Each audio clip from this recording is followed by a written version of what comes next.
बैंगन की सब्जी। राजा कृष्णदेव राय के निजी बगीचे में बैंगन के पौधे थे जो बिना बीज के थे। राजा की आज्ञा के बिना न तो कोई उस बगीचे में जा सकता था और न ही कोई फल तोड़ सकता था। राजा कृष्णदेव राय के अतिरिक्त किसी ने वे बैंगन नहीं चखे थे। एक दिन राजा कृष्णदेव राय ने सभी दरबारियों को राजमहल में दावत पर बुलाया। दावत में बिना बीज वाले उन खास बैंगनों का सालन भी बना था।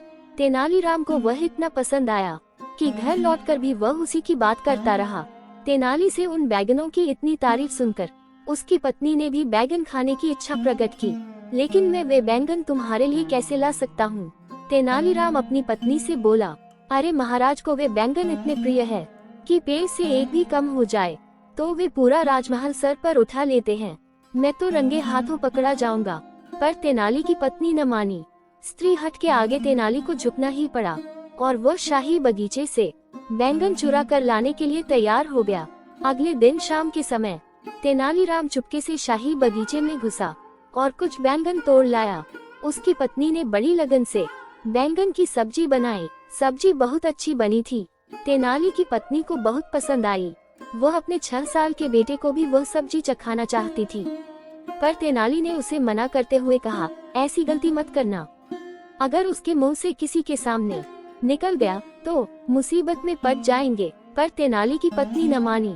ये कैसे हो सकता है कि वह इतना बढ़िया भोजन करे और अपने लाल को चखाए भी नहीं।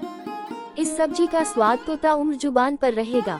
आप कोई तरकीब निकालो न, जिससे सांप भी मर जाए और लाठी भी न टूटे। हार कर तेनालीराम ने हथियार डाल दिए और छत पर सो रहे अपने पुत्र को उठाने गया। परंतु उसे उठाने से पहले तेनाली ने एक बाल्टी पानी से भरी और सोते हुए पुत्र पर डाल दी। हड़बड़ा कर उसने आंखें खोल दी तो उसे गोदी में उठाते हुए तेनालीराम बोला, जोर की बारिश हो रही है, चल भीतर चलकर सोते हैं। घर के भीतर लाकर तेनालीराम ने उसके वस्त्र बदले और उसे बैंगन की सब्जी खिलाई। भोजन करते समय तेनाली ने फिर याद दिलाया कि वर्षा के कारण अब सबको भीतर ही सोना पड़ेगा। अगले दिन राजा को बैंगन की चोरी के विषय में पता चल गया।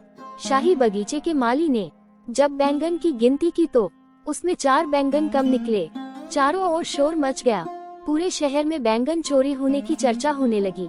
महाराज ने चोर के सिर पर भारी इनाम घोषित किया। न जाने कैसे दंडनायक सेनापति को तेनालीराम पर शक हो गया। उसने महाराज को अपने शक के बारे में बताया। उसके अनुसार तेनालीराम के अतिरिक्त किसी में इतना साहस नहीं है कि शाही बगीचे से बैंगन चुरा सके। महाराज ने कहा, तेनालीराम बहुत चतुर है। यदि उसने चोरी की है तो वह अपनी चालाकी से बात छुपा जाएगा। ऐसा करो, तेनाली के पुत्र को बुलाओ, हम उसके पुत्र से सच्चाई का पता लगाएंगे। तेनालीराम के पुत्र को राजदरबार में लाया गया। उससे पूछा गया कि उसने कल रात को भोजन में क्या खाया था। वह बोला, मैंने कल रात को बैंगन खाए थे, वे इतने स्वादिष्ट थे कि उनका जवाब नहीं था। अब तो दंडनायक ने तेनाली को धर दबोचा। तेनाली, अब तो तुम्हें अपना अपराध मानना ही पड़ेगा। क्यों? मैंने कुछ किया ही नहीं है तो मैं अपराध क्यों मानूं? तेनाली बोला, कल रात मेरा बेटा जल्दी ही सो गया था। ऐसा प्रतीत होता है कि उसने कोई सपना देखा है, तभी वह बैंगन, बारिश आदि जैसी नामुमकिन बातें कर रहा है। पूछिए उससे क्या कल रात बारिश हुई थी। दंडनायक ने बच्चे से बारिश के विषय में पूछा तो बच्चे ने भोलेपन से जवाब दिया, कल रात तो बहुत तेज वर्षा हुई थी। मैं बाहर सो रहा था, मेरे सारे वस्त्र भीग गए। इसके बाद मैं भीतर आकर सोया। वास्तविकता तो यही थी कि पिछली रात शहर में एक बूंद भी वर्षा नहीं हुई थी।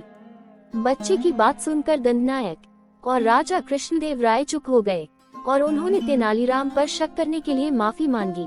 दोस्तों, आपको हमारी यह कहानी कैसी लगी प्लीज कमेंट करके बताएं और आगे ऐसी ही धार्मिक और ज्ञानवर्धक कहानी सुनने के लिए हमारे चैनल को सब्सक्राइब करें और बेल नोटिफिकेशन को ऑल पर सेट करें।